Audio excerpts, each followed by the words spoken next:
Welcome everybody. This is a public hearing for Bristol County Water proposed rate increase for FY 2024, fiscal year starting March 1st, 2023. I have a PowerPoint presentation to go through, probably take about 15 minutes or so, just to explain the reason for the increase and the work that we're doing here. Won't you please, next slide, please. Okay, just some by way of background. Bristol County Water serves the towns of Barrington, Bristol, Warren. We have a customer population of just a little bit over 50,000. As you can see, as of the end of this past year, we have 17,378 metered connections. We serve 3.2 million gallons per day with 233 miles of pipe. And we have 33 employees, very dedicated and knowledgeable for the work they do here to bring clean drinking water to Barrington, Warren, and Bristol. Our budget is put together. Really, we look at our strategic plan and we make sure our objectives are hit with the budget in mind. And those four major strategic initiatives are to continue to maintain high-quality water and secure an alternative water supply source, continue to provide exceptional customer service, continue to enhance information management systems and to improve operational efficiencies, and important to continue to ensure financial stability. The challenges that we face as a water utility, first and foremost, is that we have a single source of supply. As most of us all know, all our water is purchased from Providence Water through a single pipeline, which is 160 feet below the Providence River. Similar to many cities and towns in the New England area with aging infrastructure, with many old cast iron pipes in the system, we also have areas that historically have some low system pressure that we need to address. The cost of necessary infrastructure upgrades continue to increase, particularly these past couple of years. With supply chain issues, we've seen material costs almost double in these past 2 years. Historically, there's limited state and federal funding for infrastructure upgrades, although there have been recent funding dollars coming from the federal government for the federal infrastructure bill. And we hope to take advantage of some of that funding through the Rhode Island Infrastructure Bank. We also have some obsolete infrastructure that we are looking to eliminate, not only a financial burden, but long-term liability. Those are the dams and the abandoned treatment plant. We have a increased need for security, both for our facilities and cybersecurity. And we've been realizing, and we need to take into account, the declining trend in water usage and water sales. Steve, I was struck by the fact it's down 22% in the last 10 years. 22%. I haven't seen that before. That's pretty striking. Yeah, you can see here on the chart here since 2000, 2001, it's pretty significant. You know, I don't think maybe it has to do with the change in demographics, maybe our customer base somewhat from commercial more towards residential, moving towards low-flow fixtures, and folks just being more conscious of their water usage in general. As noted before, one of our most critical objectives is to address the need for a secondary source of supply. You know, we have a risk of having just a sole source, and we were all reminded of that back in 2019 when our East Bay pipeline was out of service due to a leak. Next slide, please. Bristol County Water's solution is to make a connection to Pawtucket Water Supply. With that, Bristol County Water would have access to 2 separate high-quality water supply systems. We would be able to take minimum usage from either source to keep the water fresh and purchase the balance from the least expensive. So there's a financial perspective with that as well. And, basically due to the size of the project, it's been envisioned to construct the pipeline in 2 phases. Phase 1 was recently completed and activated this past June. And that provides a 24-inch interconnection with East Providence. It does provide a more redundant and robust emergency connection. However, that is still the same connection, the same Providence water supply source. Phase 2 is a 5 miles of 30-inch main connection to Pawtucket.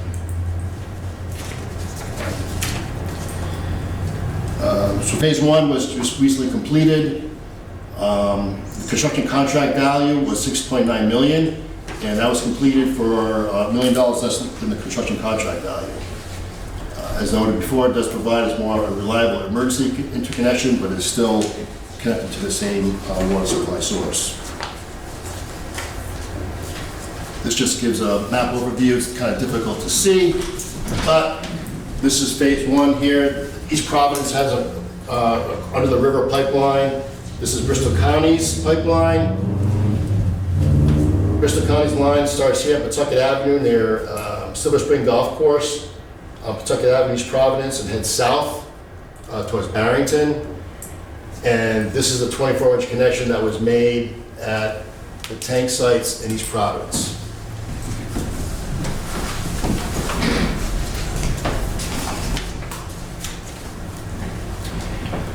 Okay, phase 2 is a much more complex project, and that is going to be 5 miles of 30-inch pipeline from the East Providence tank site to the Pawtucket line. Due to cost increases in materials, notably, that cost estimate is now at $48 million.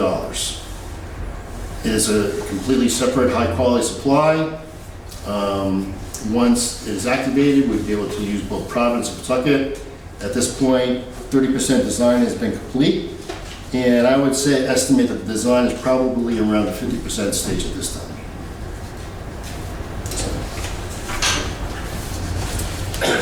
Here you can see this is the layout of the pipeline. As I noted before, it's some engineering challenges ahead. Starts at the Kent Heights tank site at the bottom, runs through some city streets. The plan is to jack under the interstate using trenches technology, coming up on Waterman Avenue, a state highway, and then on to Pawtucket Avenue and heads north all the way up. Next slide. Continuing on Pawtucket Avenue. Initially, the initial design came off of Pawtucket Avenue back onto a city street at this location. This is Route 44 to Pawtucket Avenue, and these were the city streets.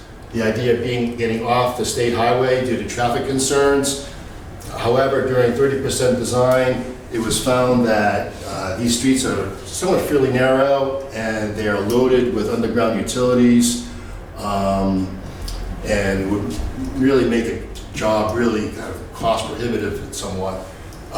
So we've had our engineers beta look at an alternative to stay on Pawtucket Avenue. It's less congested actually from a utility perspective, although we still have to deal with the traffic. So that's the alternative route that they're looking at now. Next slide. So our plan and our budget is accounted for with costs with and without East Providence. We're looking not only at next year, but a 10-year financial plan. Over the past few years, we have built up some reserves to apply to these long-term project costs.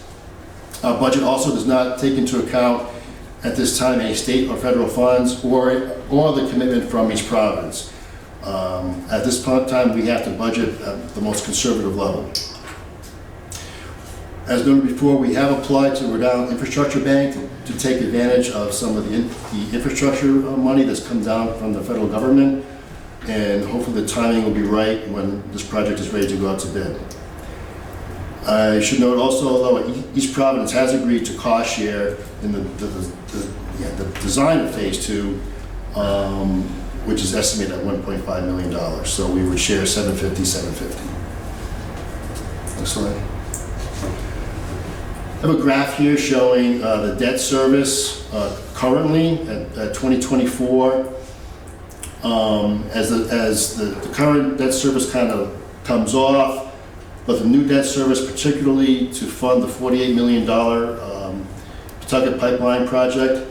Now this is full in without each property sharing the cost. You can see how that debt service increases. Next slide. Aside from the water supply issues that we're dealing with long term, we still need to continue to maintain our distribution system. We have many cast iron pipes within the system. It's an older system. So we try and look at our system, and we've been having really good success for cleaning and lining our old cast iron pipes. It's a significantly less cost than actual replacement of the lines. We also look for areas to eliminate some of our low pressure zones and overall to improve the system. Over the past 10 years, we've rehabilitated nearly 100,000 feet of pipeline. So this coming year, it's rather aggressive. We're looking to, with our current bond that we have in place now, almost combine this year's work and next year's work into one project. This is about $2.5 million, and we're looking at cleaning and lining about 5,500 feet in Barrington and Bristol, and replace almost 1,250 feet in Barrington. Now, 10-year capital plan includes $1 to $1.5 million per year for pipeline renewal work.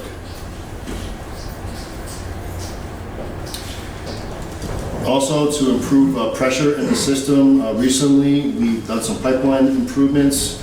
Most notably, 3,400 feet of 12-inch new main was installed in Metacom Avenue. Currently, we have the construction of a new pumping station located at Hope and Tupelo. And once that pumping station is activated, currently planned for this summer, we will be able to improve the pressure for approximately 1,000 customers in the Bristol area.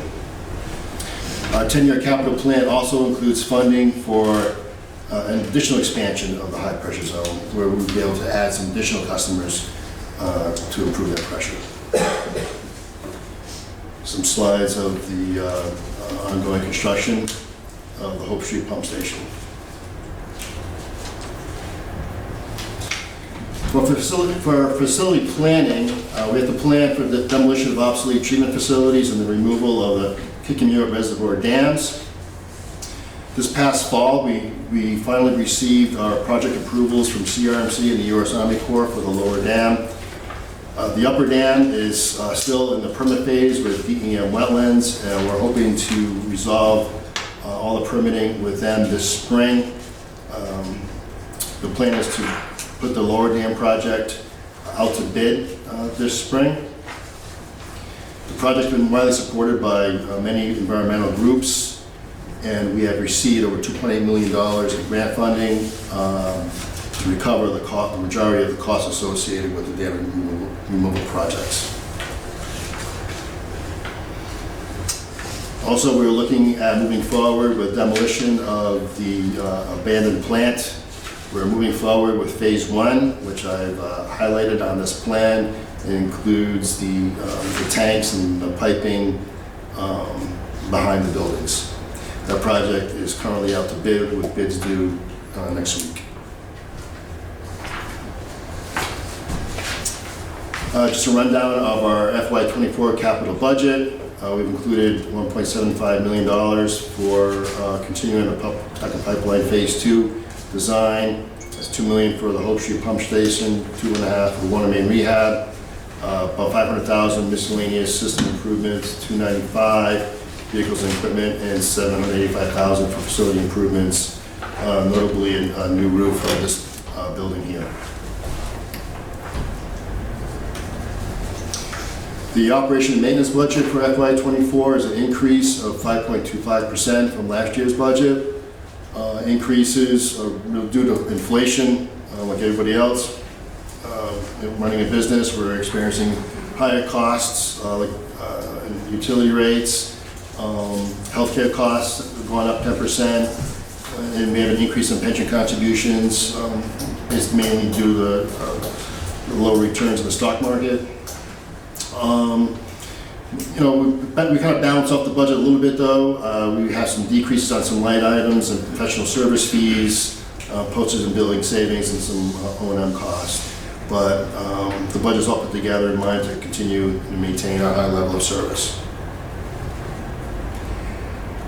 Some of the efficiencies that we've put in place over the past several years and continue to do so.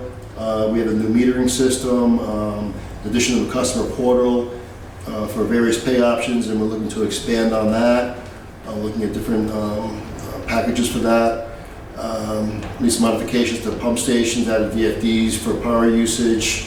And we brought a lot of the work that used to be contracted out back in-house. With some talented operators, we can maintain our own vehicles, the treatment system, and we respond to our own service and main breaks. Also, we do a lot of our own in-house engineering design work. The renewal, pipeline renewal project that we're putting out to bid now for next year, that from Barrington and Bristol, that was all done with our in-house engineering staff.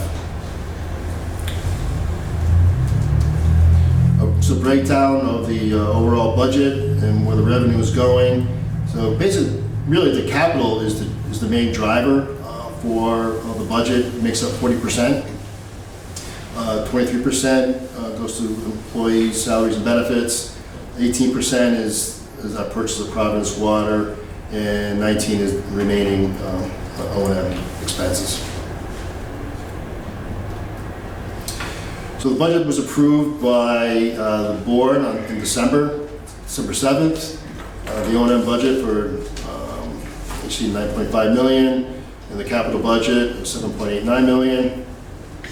That has a revenue requirement of $15,867,055. We are proposing a 6% rate increase to support that revenue requirement, along with our 10-year financial plan for capital improvement and to maintain sufficient reserves.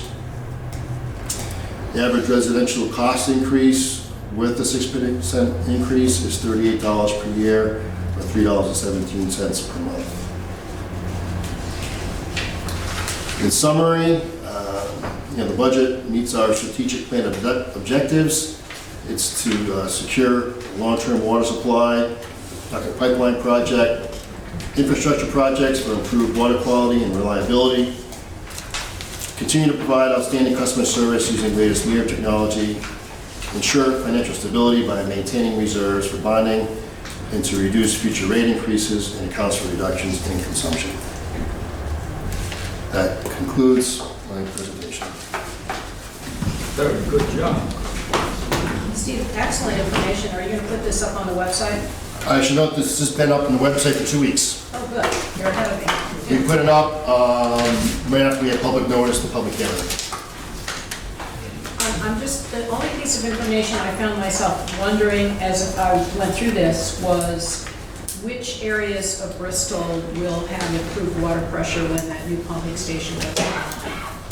It's going to be mostly the areas off of Medicom Avenue where the pipeline work was. I don't know the exact side streets that It's going to be the northeast from Michael Drive north to Fatima Drive, a little bit of Butterworth, and that surrounding area with Biggie going across from Tupelo Street to all of the industries along Baloo Boulevard and Broad Common Road, which are.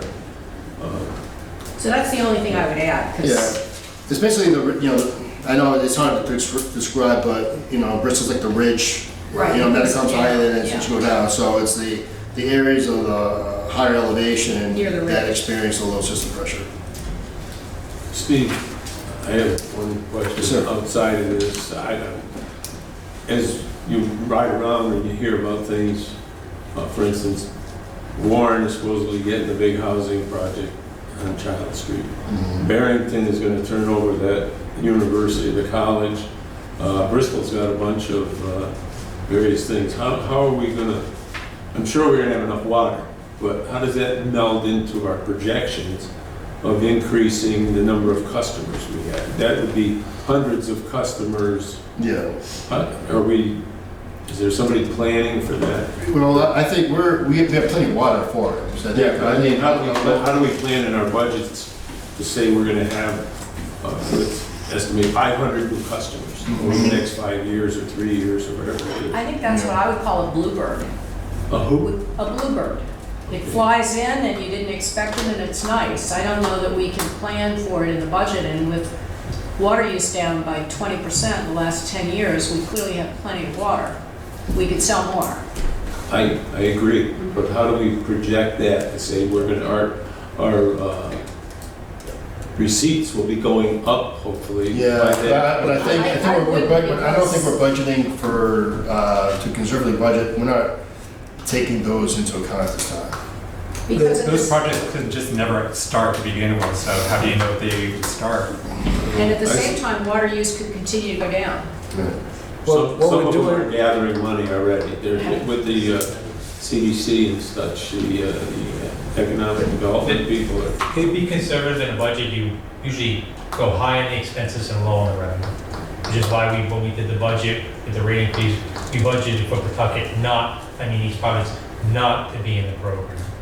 And like Gina said, we're not going to project 500 new customers, because if they come in, that's great. But when we're next get settled, then we'll just know that in the future, and that could lead to decreased rate increases at that point in time, because now we have new customers. Just like when if East Providence comes in, then we can adjust our capital budget, which will then go back and adjust our rate increases going forward. Until you know for sure, to be conservative, you're not going to budget. Right, and you have to take into consideration that there's a short term, there's a medium term, and a long term. Short term, we need the money. We don't have the new customers. Next year at this time, maybe we'll have some of those. We'll be able to adjust at that point and maybe able to minimize any future increases as they come on, or that they become into the mix of usage. Yeah. We look at your water usage, each year, but then we budget. We look at, maybe the past 5 to 10 years of water use and base it on the lower end, right? I mean, we're not budgeting for like drought times. We're budgeting for rainy seasons, right, when there's not a lot of water usage. Well, and to me, part of the problem is this system was underinvested in for many, many years, and we're doing a lot of deferred maintenance. Well, I'm going to ask the board members to defer some of the questions to the board meeting, or after we get some public input. I see some people here I don't recognize, so I assume there must be some people who want to make a statement or just came for the entertainment. They better not. Is there any members of the public who want to say anything tonight? No, I think the presentation. Could you identify yourself and what town you live in? I live in Bristol. I'm actually in the area where I'm hoping we'll get better pressure. But I also work for the water authority. Mr. Chairman, I haven't heard one person come up to me since this proposal and even mention the rate increase. And really seeing that there's not even a single person from the public here, I'm going to move that we close the hearing, public hearing. There's no other, out of abundance of caution, there's no other members of the public here who want to say anything. Don't look for trouble. I think it was made very clear. Okay, well, thank you all, thank you. And we'll close the hearing at 5:25. And thank you all for coming, and thank the director for his presentation. And we'll certainly have a more discussion of the proposal and the rate increase at the board meeting. But Steve, I congratulate you. This is as clear a proposal and an explanation as I've seen for this board. Thank you. It's really well done. Second that. Let's vote to close the meeting. I'd like to have a vote to close the meeting. Motion to close the meeting. Second. Second. All in favor of closing the meeting, raise the hand. It's unanimous. Right or left?